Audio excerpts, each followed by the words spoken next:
Hi guys, we're watching Kiwi vs Maro, and something just popped into my brain that I enjoyed a lot.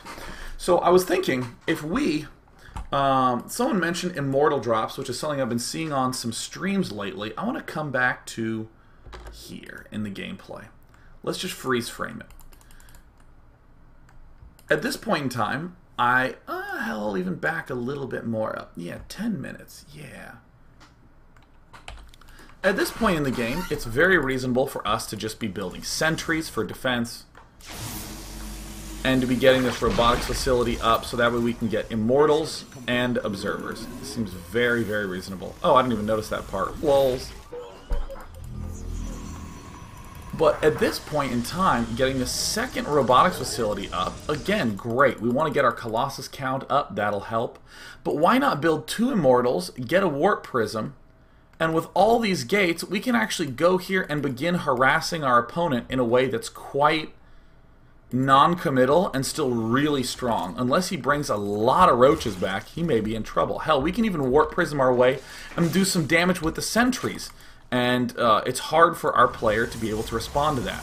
And the reason I like the sentry play so much is, again, we get this extra gas up. But what do we not get right away from our expansion? We don't get minerals! There we go. We get our gas ends up popping up way early than our minerals done. Here's our gas line. Stupidly, I made gas the color of minerals and minerals the color of gas because I'm a dumbass. But when you expand right after you take this third expansion, you have to spend your minerals on things like cannons. You spend your minerals on things like gateways. How can you do a gas play? Well, we make only sentries, pop out a warp prism, immediately begin harassing our opponent, and I think that would be way kick-ass. So let's go ahead and get the results from Marky. Marky, what were those results? Oh, looks like people wanted to get a view of the Maro cam. The Maro cam, the Maro cam. Maro cam. So, Maro immediately doing some of the most important maneuvers that one can make. The more spread out he gets, the more spore and spine crawlers he's going to put at his backside. Before we jump too in depth as to what he should be doing in the future, let's briefly note what he did in the past. He went roach zergling, did some drops at the back, did some pokes at the front, but for the most part, his answer to seeing this fast third was a fast hive. That's how he responded. These infestors, I mean, they exist, but look, 3 infestors. Many times in this matchup, you'll need to get infestors to bolster your roach ling army. These do okay early. The infestors help you be good in the middle, and the broodlords are there at the end. But if there's no attack coming, you don't need the infestors to help you out in the middle. Skip straight to the broodlords. If you ever sense your opponent going into passive mode, like he's not going to be able to attack for the next 3-4 minutes, just hit that H button, get that hive up, get those broodlords up. So great, Maro spread out all these spine crawlers, looking really good. Very nervous about this back spore crawler, but all the other expansions starting to spread out. Spore and spine, oh so fine, all the time. Making sure to get as many upgrades as he can. I would definitely even love to see some air upgrades coming up as well. Now, I do like this choice of an expansion because it's very, very far tilted back. He has easy ways to defend it. This, I think, the reason I'm Now, this is going to sound weird. Here's the general rule. If you have a big, slow ground army, you want to have your expansions close to that big, slow ground army. So that way, wherever he attacks, you can kind of drag yourself on over to. Let me just say, for instance, look at this broodlord army. What if Maro put an expansion down here and Kiwi attacked it? The broodlords can't do a thing about it. They can do nothing about it. If you have slow, solid, globby armies, you want to be expanding close. Perfect example, Kiwi. Look at him. He's expanding really, really close to himself. Yeah, good. He's just expanding close to himself because he has this huge, slow army of Colossus. If you have a really fast Ultra Ninja style army, expand at weird ends. Zergling Mutalisk. I mean, hell, if we look at the mini-map, imagine if Maro took this expansion and Kiwikaki attacked it, and if Maro was going Ling Mutalisk, this expansion gets killed with a counterattack. Very, very easy, solid stuff. However, with all that said, I still think that this, even though it's slightly farther away, is way safer than this. I mean, I would probably tell a Terran player to expand here over expanding to here, but I think that this is okay for now. I don't really I'm trying to think of what my explanation for that is. This just feels very clearly correct versus this one. I'd probably vote for the fact that Kiwikaki can just poke in here and kill that and then still be able to return back to center. All the action's going to kind of be there. I guess I would say it's the fact that both players have big, globby, strong-ass armies. So Maro is going to get ready to do this push. Notice the timing. So good. Let's pop back to the Maro camp. This is the sort of thing that even top 10 Grandmasters don't do, and it takes really the best in the world to do that. This is the obvious part. This is what everyone strives to do, to get their Broodlord, Roach, Infestor army. Where did those Infestors go? Are you hiding, Infestors? You are hiding. I see your purple health bars. But just a little bit of this. You could not do this if you were just up against your average 2 or 3 basing Protoss. 3 might be a little hard to do, but against 4, this is very clearly a good play. I mean, a Mothership does show up, and that just kind of incidentally sucks ass. But I mean, you're throwing minerals at your opponent. That's not a big deal at all. You have all this focus down here. Now, at this point in time, it's very, very easy to begin falling into did it mode. Done. Don't have anything else to do. I have Broodlord and Fester with a lot of Spinous Spore Crawlers. And that's it. And then someone says, what happens if you lose it? And you say, I'm going to rebuild it. That's all I'm going to do. Be careful in a mode like that. In a position like this, my first instinct is to block this expansion. Burrow must be researched in late game. Burrow and Overlord speed must be researched. Locking down these expansions. Good, he has this one locked down. He doesn't have this one locked down. Anytime my army gets real slow, that's when I'm like panicking like crazy. My opponent is going to end up taking one of those bases. But in this circumstance, know what your follow-up is. What if all of this does end up dying? I mean, right now, we're seeing mainly Corruptors be replenished. I think Zergling drops should absolutely continue. We do see the Ultralisks coming up. Don't mind that. We want to be able to get those Ultralisks up at some point. Why is that? Because this is good as one huge blob. Ultralisks are a way better replenish force. Broodlords take forever to replenish and forever to actually hop into action. Ultralisk, you just hit that U button a couple times, hold the Z button a couple times, and you are ready to attack way faster than the Protoss can generally rebuild. Maro, at this point in time, he's committed to making a lot of Corruptors. He's seen this big scary air unit, but hey, more Dropper looking good. And this is one thing I like quite a bit about the way Maro's playing this, is that he's using all these spine crawlers quite aggressively to help defend. And too often people will build these spine crawlers just for defense, but this is like a big tool to help bolster up this play. In your average, I'm going to go Roachling Infestor into Broodlords, you don't have these spine crawlers. You have a big, basic ground army force, but this is where you will clearly end up lacking. So I think remaking the Broodlords at this point in time makes sense, but only because we just killed off this mothership and see that it's largely Colossus. There's no carriers left here, more carriers being made by Kiwikaki. A really kind of sick, cool play. I'm not caring as much about these expansions, about taking more to get minerals, but I'm comfortable getting a lot more gas. I would not mind having an army that's like Infestor Broodlord Ultralisk, like a sick mass air army. And all these Zerglings were produced by Maro. I actually don't know how much I like that part. Only if they're going to be used for counterattacks. If they're used in direct, straight-up confrontation, that ends up being a little bit weak. The surround, at the very least, is sweet-looking. The Zerglings just die so fast. Dude, they just die like so freaking fast. If I were Maro, what I'd have rather done is actually made a crap ton of drones and then rebuilt a bunch of spine crawlers and then made some Zerglings. If at the very least just to kill off these things. So right now we have a slugfest. It's looking so fun. Do this a lot, just keep crapping out changelings and just marching them off.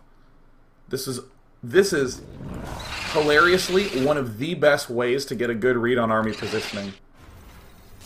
Is just to like have these around incidentally and just be like C, and they just plop down like crazy. See, this is what I've been saying for so freaking long. I mean, I really think that the clear play for Maro is just to continue to press along this avenue and kill off this base. But the fact that this expansion got up, Maro correctly using the Zerglings for counterattack, but I think incorrectly, like, not trying to spot it early on. So now we end up in this very sort of tragic, just barely circumstance where he's just barely able to take out this expansion, which I think is the real game-ending move. Maro, I think, is cleverly not doing anything too extreme in terms of decision-making. With his attack, he's just drilling down one path. Straight and clean and clear and simple. He's literally just going Corruptor, Broodlord, Zergling. And I think that's an important thing to note, is that there's something else being spent with the minerals to help make it aggressive. Again, I kind of prefer to just beef up the Spine Crawler and continue to push this one location. The Zerglings are good for picking off this, but now the Zerglings can't really do that much. Maybe send them along this avenue, but again, in those straight-up fights, I don't really like them that much. It actually looks like this is exactly what Maro ends up doing. Oh yeah, okay, in that case, I like this a lot more. Zerglings in direct confrontations in the late game are, like, not so good. But hell, do this sort of shit, man. Look at that! Look how easy that is! That was some free, possibly huge damage. All for free. Kiwikaki for all his passivity. Maro's doing a good job pushing him back. The more he's spread out, the more I want to build these fast Zergling units while continuing to just go my Infester, Spinecrawler kind of play. But hell, if he didn't have those expansions, I am not spending my minerals on Zerglings for a second. Oh god, that would just be tragic. Maybe for drops. Maybe for those drops. Maro, I'm speeding you up. You ain't doing much of anything. You see, now that all these other spine crawlers are hopping into the fray, we're starting to get a good count of what sort of units he's having, which is just mainly ground units, and now getting some Void Rays. Yeah, look at the spine crawlers. They're not exactly used. I actually think spine crawler positioning is pretty important here for Maro. He's not exactly rushing into battle. He's not trying to position them like right up flush. He's sort of using them as somewhere he can retreat to. And all of this just sucks. Yeah, see, this is the jank that I like. Massive amounts of spine crawlers. Hilariously, infested Terrans are better than carriers, so the carriers will be removed from the game after retreating. I'm not that upset with Maro's pace of expanding. Often when you watch a Zerg player who's going like Roach Hydra Corruptor, a fast army, you'll see him suddenly get maxed, have like 6k, and just boom, expand, expand, expand. Just expanding so much. Especially on a map like Antigua Shipyard. If you're in this position as Maro, I mean, look at this army. Ignore the Zerglings for a moment and just look at these. If you're expanding like here and held down to here, you can never defend those. I don't mind at all Maro's decision to stay tight on expands, because there's really no vulnerability here. There's nothing exactly for Kiwikaki to attack.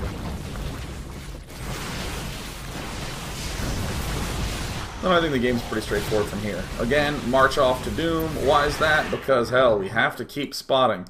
Zerglings have a goal now. Zerglings are going to actually come over here and counterattack. Whether they do or not, hey, they do! Fantastic. and the rest of our army moves in. I think that this Zergling play is what really gave Maro the advantage in this game. And I don't want you to think of it as just Zerglings. It is the big mineral play. On Hive Tech, people tend to neglect the use of these minerals. I am much more a fan of this. Establishing something like this, and then trying to prevent this from ever happening in the first place. After it's happening, the Zerglings are good for exploiting that. But as you'll note, Maro is now never wanting to really engage anything with these Zerglings, because, bluntly, they suck in the late game. They are horrible in the late game. Speeding things along, because we're almost at the end of the daily time limit. I actually think that the biggest mistake that Kiwikaki made all game long was delaying the Void Rays. I think he could have won if he had more Void Rays. And if he did have more Void Rays, what does that mean? Fewer of these, and more counterattacking. Yeah, and maybe a couple more of these guys. Uh-oh, I'll give you the satisfaction. Maro playing so great, fungal growth and everything. And the battle has blue lords raining down. What do the Zerglings not do in counterattacking? They don't know Archons are there, they should be active. And Maro wins the game. Fester, Broodlord, Corruptor, killing off everything you have. Alright, cool. Remember that early question about starvation play? Time to starve the opponent. I would expand, creep, plant a couple of spine crawlers here, but mainly keep them here. This, I think, is the best place for the spine crawlers. Kill off that, kill off this. This becomes an easy target after you picked off that other side. Zergling counterattack for the win. Good game, Maro! Maro! Ooh. I don't think any other harassment should have happened at any point in that game with anything but a mineral unit. Only Overlords plus Zerglings. I think that maybe like a Roach Drop or something like that would have been decent if they could kill off probes, but really the Zergling speed is way more effective. I'm going to take some questions before signing off again. I'm gone until like the 1st of December. You will not see a daily until, or no dailies next week at all. I'll be in Sweden doing DreamHack. Tune in, day9.tv. Yeah.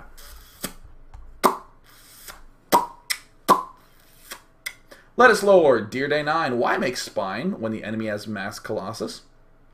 Because it creates a nice, stable retreat location for your Broodlords. Broodlords are great against Colossus. Any other ground unit is not very good against Spine Crawlers. So the main thing that kills off your Broodlords is going to be things like Stalkers, things like if his Void Rays get up to your Broodlords and you can't fungal growth the Void Rays or you can't do corruption on the Void Rays. This is basically unassaultable once you get the Spines in there. If it was just the units, if it was just Infestors and Broodlords, Infestor Broodlord is actually deal-withable. You have to have a lot of units, but that's exactly what Kiwikaki would have. Often, players will go Broodlord Infestor, and they've already won, and they will incorrectly say, aha, I'm too invincible with this stuff. But if your opponent has enough money, he can just blink in, take stupid amounts of damage, pick off all your Broodlords, and then just run in with Colossus Stalker and kill you. The Spine Crawlers prevent you from being able to do that. So that's really the best thing. So, Major Mayhem asks an interesting question. Day 9, should Maro start making Hydras, not just for anti-air, but for DPS? Yeah, Hydras do a lot of damage, but honestly, just in terms of gas cost, the air units are better. The Broodlords, the Corruptors, and the Infestors are better. I mean, it's easy when you start thinking about all the possible things you can counter and ask, would I really want some Hydras for that, or would I want something else? Zealots! Ooh, the Hydras would be great against that. Spine Crawlers are going to be better, and they require absolutely no gas. They require a ridiculous amount of minerals to make them many Spine Crawlers, but they require no gas. What about for some air units like a Carrier? Well, I mean, Corruptors are going to probably function better there. Void Rays might be a little weaker against the Hydras, but the problem comes with the fact that if your opponent has any amount of Colossi at all, your Hydras are just not going to be nearly as good. I really just do not like getting Hydras at that point. If I'm doing something like going Ultralisk, Hydralisk, that's something I like a little bit better. I have seen, was it Stefano? Who the hell was that player? Lalush. Lalush does this weird Infestor, Hydra, Broodlord thing that's like really, really, really good, but I prefer this by a lot. Brains, SC2, day 9. Should QE have used Warp Prisms to harass? Yeah. Let's go on to the next question. Let's see here.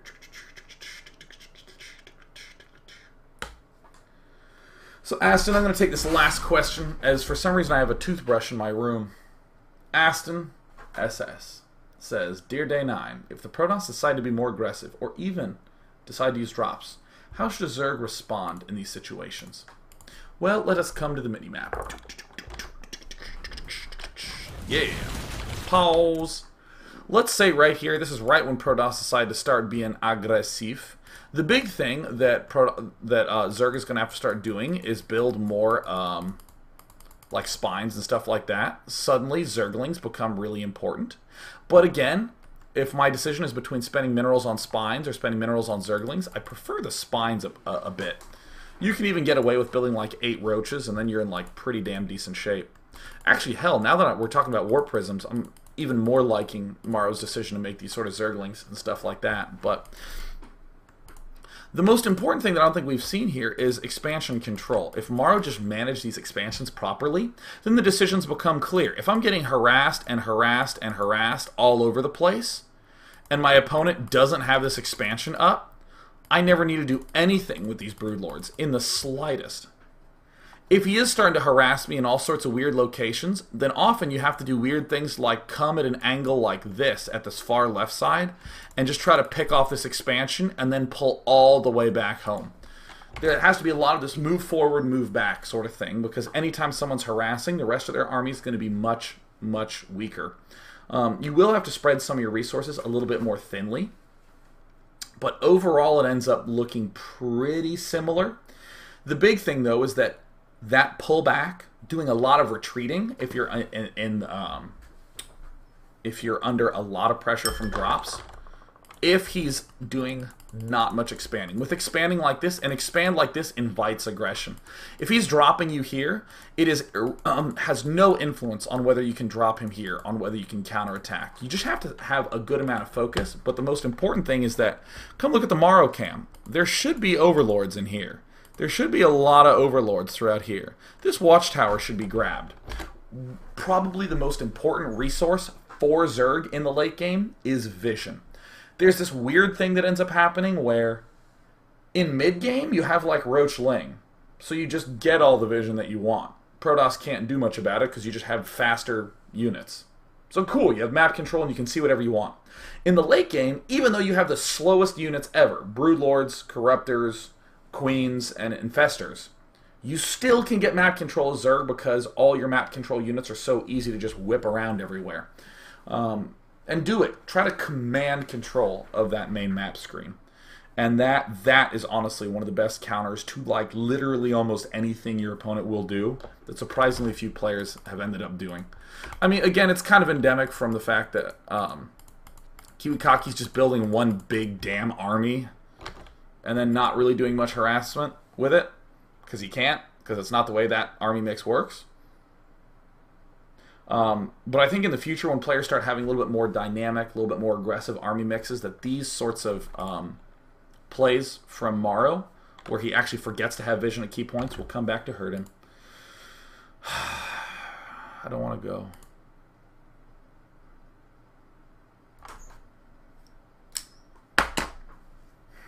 Guys, I like doing my daily. I like doing my daily a lot. I was bummed out. I started to get ill yesterday. Got sick.